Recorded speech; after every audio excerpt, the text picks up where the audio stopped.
YouTube, or to my YouTube channel, Anna Bella, and today I am finally doing a whole summary for the Rings of Power Amazon series. The Rings of Power is based on Tolkien's Silmarillion. That is a long and convoluted book that is written like a history about the First Age, the Second Age, and so on and so forth, regarding the development of Middle Earth, not Muddle Earth. That's a whole different book series, don't get confused. It's Middle Earth by J.R. Tolkien. Tolkien was a Roman Catholic, and that did influence his work. So, what are the good things about Rings of Power? The visuals. They're stunning. They're absolutely beautiful. Some of those visuals are better than what you would see in a cinema, to be sure.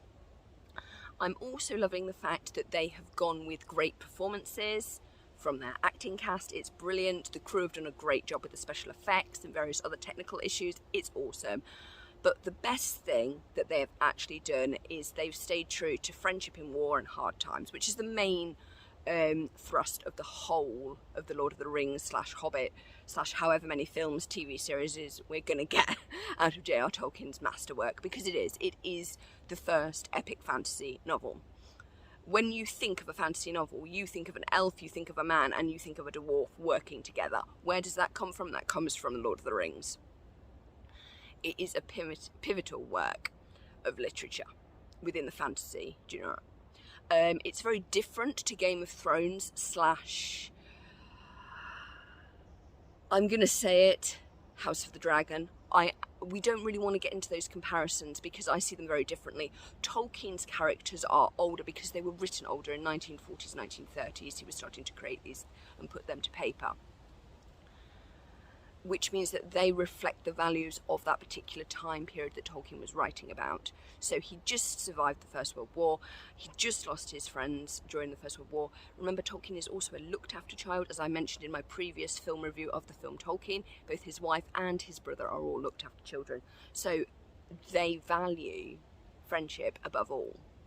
And that comes very strongly through his work. The TV series, The Rings of Power, carries that message through, and that's what I really like about it. The characters are pretty much very similar to what he wrote. Yes, there have been adjustments, and I will get to that, but it's interesting that the Second Age of Middle-earth is very much Old Testament-like. Morgoth, who we're not going to see, Morgoth, the first Dark Lord, is basically Satan. When Morgoth is destroyed, basically all the evil that was ever going to be in the world then kind of gets dispersed and put into the Second Age, which means that Sauron is very much like the Antichrist, the great deceiver, who comes after Satan, because Satan doesn't need to physically appear anymore because the idea of evil has already crept into the world and corrupted it. Hence the problems that everybody was having during the First Age, because after all the wars that they had where they drove Morgoth out and eventually defeated him, their world was broken because of it. So that is very interesting, and now we're on to the Second Age, which is all great. I'm loving the development of the Harfoots. I actually really like the fact that you have diverse cast of characters from different ethnic backgrounds, because that kind of holds up to the real world, because as we all know, human beings developed out of Africa, so that's not a problem. And it's fantasy world, so it really, really works. And because they've kept the focus on camaraderie and friendship, it actually comes out as a really wholesome TV series to watch. And I mean that in not a cheesy way. I mean that in an effective way. Whereas you compare it to Game of Thrones, which is set in a fantasy world and medieval times, but the people within it are very modern. And that's because the writer of that particular series is putting modern people into medieval times. Tolkien was doing it with people from the 1940s, but trying to get into a medieval mindset, if that makes sense. So their characters are going to be very reflective of the time that he was writing them. But it's also another fact that Tolkien actually values craft. And I don't mean writing craft, I mean trade. What is very interesting in Westeros, we don't actually spend a lot of time with the little people. They don't seem to matter. We don't follow, a peasant from Flea Bottom, or somebody that's living in Winterfell, who's really at the bottom, who's like a lower person, who isn't even a banner person. We never get their experience or see the world through their eyes. All we just get is a truckload of nobles all trying to kill each other at various levels, and it seems a bit pointless, really, because Whereas in Tolkien, you get the reverse. You get every level of society represented. Even within the Hobbit society, you see each level quite clearly. Same with the elves, same with the dwarfs, same even with the orcs, for goodness sake. I loved Adar. I found him really empathetic, and I felt so sorry for him and his situation. And in fact, Adar reflected Tolkien's own issue that he had of orc genocide, and it is a real thing. You can Google it, because he was like, I've created these orcs, they're twisted elves, but do I have the right to kill them all off because they're orcs? Is their orkiness enough to make them evil? Answers on a postcard. Well, no, if you're a spider, you're going to eat flies. Eating of the fly is not the evil thing, is it? And it's interesting when you have the conversation, and I am getting to Halbrand, #sexy Sauron, we are getting there. When he has the conversation with Gladriel, he tells her, you believe that if people have done bad things, that they can become good. And that's a theme going all the way through. And when Gladriel talks to the boy who had the Sauron's like sword or staff thing, that we ended up seeing the great real estate development of how Mordor came to be. I don't even know why I had to see that. I don't even feel that was necessary. It was nice, but I didn't really feel I needed to see that because I kind of knew that. But anyway, you look if on the heart is just as important as your actual actions. If you hadn't have given that sword away to Adar and the orcs, they would have slaughtered all those people. He saved them by doing that. Yes, he doomed the Southlands, but he saved a whole bunch of Southlanders. So what is good with that? What choice did they have? Back to Halbrand, and this is interesting. The fact that we've got another sexy Dark Lord to go up there with Tom Marvolo Riddle and whoever else is the current Dark Lord of the moment. Cough cough, Daemon Targaryen, is he? I don't know. Rogue Prince, what is he doing? No one quite knows. He's a great dude. Also some kind of wife. But moving swiftly on from that, I'm loving Elrond and Durin's friendship. It is so bittersweet seeing those moments because we all know what's going to happen to Durin's line, but it's so lovely to see those moments. It's also worth pointing out that Elrond and Gladriel have a family relationship. Gladriel is actually Elrond's mother-in-law.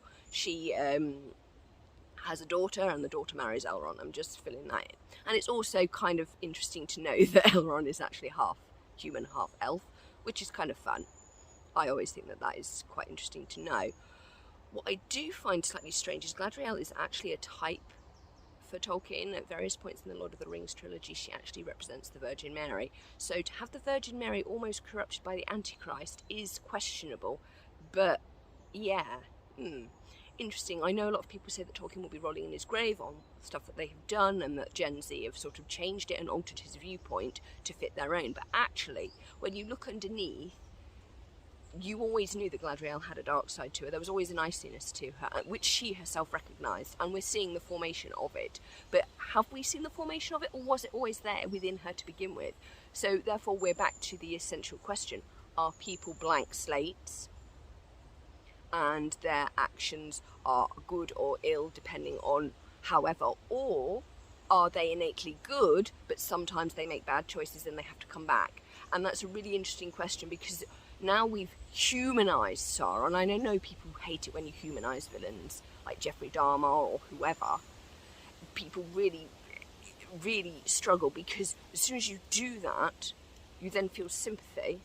I love Autumn, by the way, for them, and then that makes you feel, oh, but they were doing this, therefore. And it's like, no, they've killed a child. It's like Darth Vader. He slaughtered children. He can never get away from that. His scars are both physical and mental. He has murdered children. Therefore, should he be redeemed? Answers on a question. Answers on a postcard. And I think that that is really interesting with him as a character. I know we've moved away from the Rings of Power, but I've really enjoyed it. I thought it was really good. 10 out of 10 for me. I know some people have said, oh, but it's so slow. And I'm like, yeah, we're dealing with like elf time, and elves can live forever. So it is appropriate that for like Elrond, the whole of Durin's life, like Durin was so true when he called him out and says, I've not seen you, I've got married and had kids and you didn't even come to the wedding. It's like, I'm here now, I'm checking in, you know, you've got to give me a chance. You know, 10 years for me is like a blink of my eyes. It's almost godlike. Or angel-like. It's fascinating, the level of interest, and I really love the fact that you do understand the little people. Even in Numenor we understood the different layers of society so well, and I think it's because Tolkien is British that he has that appreciation. But also his First World War experience was huge, because a lot of upper and middle class people never mixed with working people until they were at the front, because their men were working class people, and then middle, and then there were upper officers, and it was everybody working together for a common goal. And I think that that's really important, that you have that in the Rings of Power shining through, but you also acknowledge their experiences and their social class and their ethnic backgrounds and so on and so forth.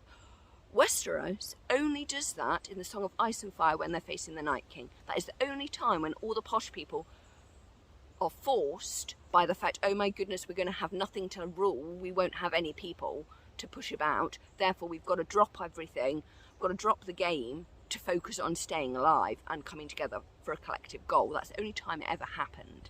And did they do it well? They kind of did, but they didn't really acknowledge the bottom people. And that's an issue of Westeros, because that is also the writer commenting on modern society. But that's a different thing. 10 out of 10 for Rings of Power. I really enjoyed it. I found it good, wholesome entertainment. I mean wholesome in a nice way. Not cheesy, and not like eating a loaf of bread either, but nourishing. It was good, and it made you think. Yes, now we do have the sexy Sauron memes. Thank you, Generation Z, for that. That is something that, did we need? Who knows? Tolkien would be spinning in his grave.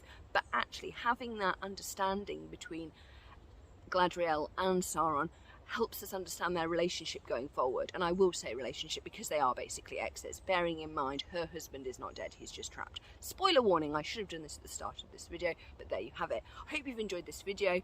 Please like, comment and subscribe, and I'm hoping that you're staying safe. Enjoy the autumn, everyone.